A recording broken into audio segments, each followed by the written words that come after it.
fans. Pose with the pose with the pose with the pose with the fans. Pose with the pose with the pose with the pose with the fans. Pose with the fans.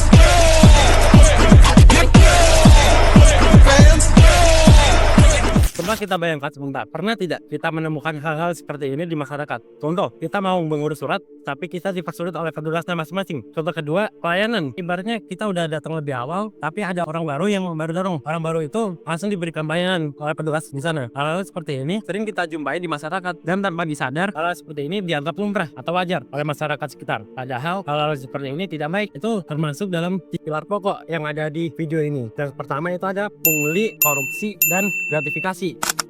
Kita mulai dari gratifikasi. Seringkali gratifikasi terlihat seperti hadiah kecil, ucapan terima kasih, atau bentuk penghormatan. Namun yang terlihat manis di luar belum tentu halal di dalam. Dalam perspektif agama dan moral, gratifikasi dapat menjebak hati. Ia menimbulkan rasa sungkan hingga akhirnya memengaruhi keputusan dan integritas sebagai pegawai atau pemegang amanah. Rasulullah SAW bersabda, "Tinggalkanlah apa yang meragukanmu menuju apa yang tidak meragukanmu." Hadis riwayat Tirmizi. Sebuah pemberian membuat hati kita ragu, itulah tanda dari Allah bahwa kita harus menjauhinya. Contoh yang sering terjadi, seorang warga memberi amplop kepada petugas pelayanan publik hanya sebagai ucapan terima kasih, padahal pelayanannya sudah menjadi kewajiban negara. Yang kedua, seorang vendor memberi bingkisan mahal kepada pejabat agar dimenangkan tendernya. Yang tiga, seorang pengusaha memberi hadiah ulang tahun kepada petugas tertentu agar urusannya dipermudah. Banyak memulai dari sekali saja, tapi biasa sekali itu berkembang menjadi kebiasaan. Gratifikasi kecil adalah pintu masuk menuju korupsi besar.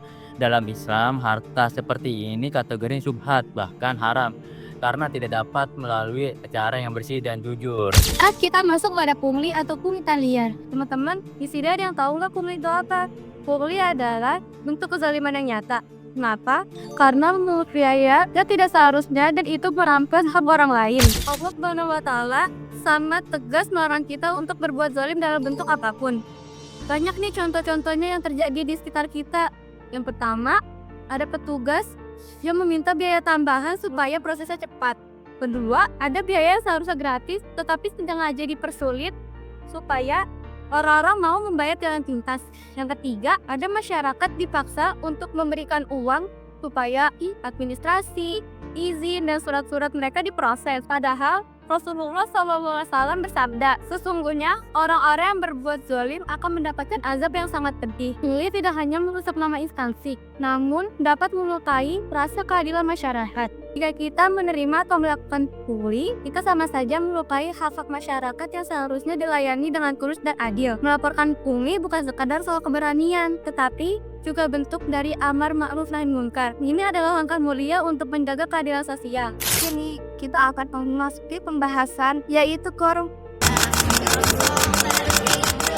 korupsi bukan hanya tindakan pencuri buah udara, tapi hal ini adalah sebuah pengkhianatan terhadap amanah yang dimana akan menghancurkan masa depan dari sebuah bangsa. Nah, dalam Islam, tiap pemimpin adalah rakyat penggembala yang dimana akan dimintai pertanggungjawaban atas apa yang ia pimpin. Nah, Rasulullah SAW bersabda, "Ya, kalian adalah pemimpin, dan setiap memimpin akan dimintai pertanggungjawaban atas apa yang ia pimpin." Hadis riwayat Bukhari dan Muslim. Dan ini adalah contoh dari korupsi. Yang pertama, menghalalkan biaya pembangunan. Yang kedua, yang menghilangkan fasilitas publik itu kepentingan pribadi. Yang ketiga, mengubah laporan keuangan untuk kepentingan pribadi. Dan yang keempat, menyalahgunakan jabatan untuk memperkaya diri sendiri maupun kelompok. Dan yang kelima, uang yang dikorupsi bukan hanya menghilangkan angka dari suatu anggaran, tetapi menghilangkan kesempatan anak-anak untuk mendapatkan pendidikan yang layaknya ke anak, mengurangi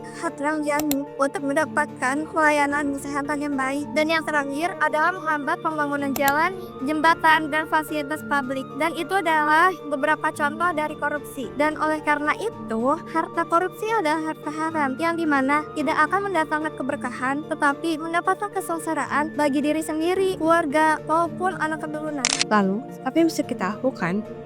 Maka perubahan harus dimulai dari diri sendiri. Yang pertama, teguhkan niat. Niat bahwa setiap pekerjaan adalah ibadah. Rezeki halal akan membawa ketenangan dan keberkahan. Yang kedua yaitu berani menolak. Tolak gratifikasi, tolak pungli, dan jauhi segala bentuk penyimpangan. Katakan dengan sopan seperti, maaf saya tidak bisa menerima pemberian ini. Ini bukan hanya tindakan disiplin, tetapi juga jihad melawan godaan kejahatan. Yang ketiga yaitu jujur dalam setiap proses. Perkuat budaya transparansi, patuhi SOP, dan hindari celah-celah yang bisa menimbulkan fitnah. Yang keempat, laporkan jika ada penyimpangan. Gunakan jalur resmi seperti KPK, Inspektorat Layanan Lapor, Atasan Langsung, dan Unit Pengendalian Gratifikasi. Melapor bukan berarti memusuhi orang, tapi menyelamatkan banyak orang dari kerusakan yang lebih besar. Yang terakhir yaitu kelima, yaitu berdoa untuk keistiqomahan, meminta kepada Allah agar hati kita dijaga dari penyakit cinta dunia berlebihan. Doa sederhana namun kuat seperti, ya Allah, cukupkanlah aku dengan rezekimu yang halal dan jauhkan aku dari yang haram. Sahabat kalian, memerangi gratifikasi, pungli, dan korupsi bukan hanya urusan hukum, tetapi ini adalah urusan hati, urusan iman, dan urusan kita sebagai manusia yang beradab. Integritas bukan hanya slogan, integritas adalah kualitas diri seorang hamba dan seorang warga negara. Mari kita jaga amanah ini sebaik-baiknya untuk keluarga kita, untuk diri sendiri, dan untuk bangsa.